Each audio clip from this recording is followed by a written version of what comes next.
Hakim yang memvonis 8 terpidana harus diberhentikan, sebagaimana pernyataan Tony RM.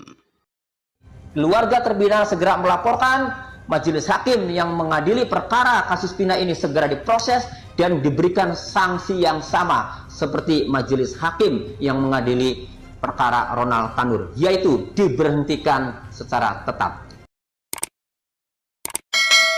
Kasus Vina Cirebon hingga kini terus menjadi sorotan masyarakat. Putusan hakim yang telah menjatuhkan vonis penjara 8 terpidana sungguh menyesakkan dada.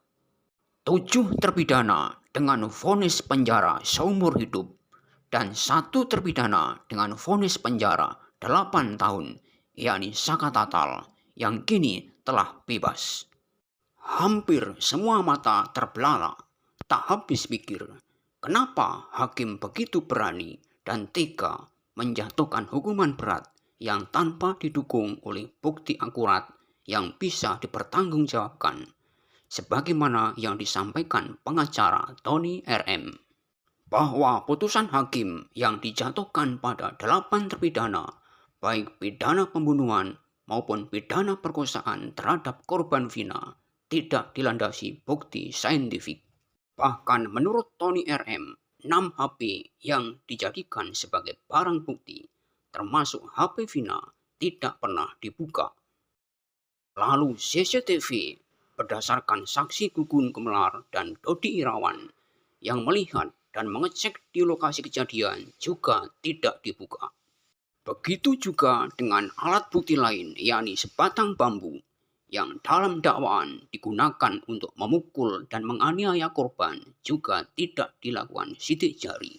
Sehingga siapa yang melakukan penganiayaan dengan alat bambu tersebut tidak diketahui.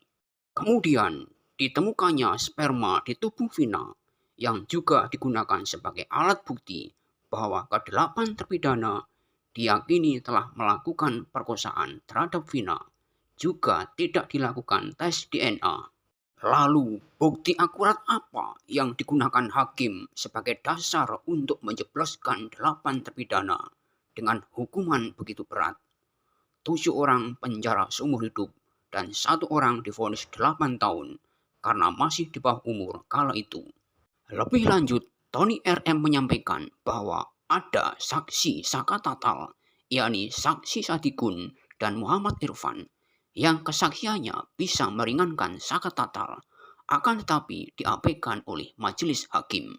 Satu lagi, dalam putusan Saka Tatal ada saksi yang meringankan Saka Tatal, yaitu saksi Sadikun dan Muhammad Irfan. Dalam kesaksiannya, Sadikun dan Muhammad Irfan itu mengaku atau menerangkan bahwa mereka itu bersama Saka Tatal di malam kejadian itu sampai pagi di rumah neneknya Saka Tatal. Tetapi keterangan yang meringankan Saka Tatal itu diabaikan oleh hakim. Sehingga saya melihatnya di sini hakim mengabaikan fakta-fakta persidangan dan sengaja melakukan kekeliruan dalam membuat keputusan. Maka tepat sekali apa yang disampaikan Tony RM, bahwa keluarga terpidana harus melaporkan hakim yang sengaja teledor itu agar diberikan sanksi tegas berupa pencopotan. Saya berharap sekali lagi keluarga terpidana segera melaporkan, majelis hakim yang mengadili perkara kasus pidana ini segera diproses dan diberikan sanksi yang sama seperti majelis hakim yang mengadili perkara Ronald Tanur, yaitu diberhentikan secara tetap.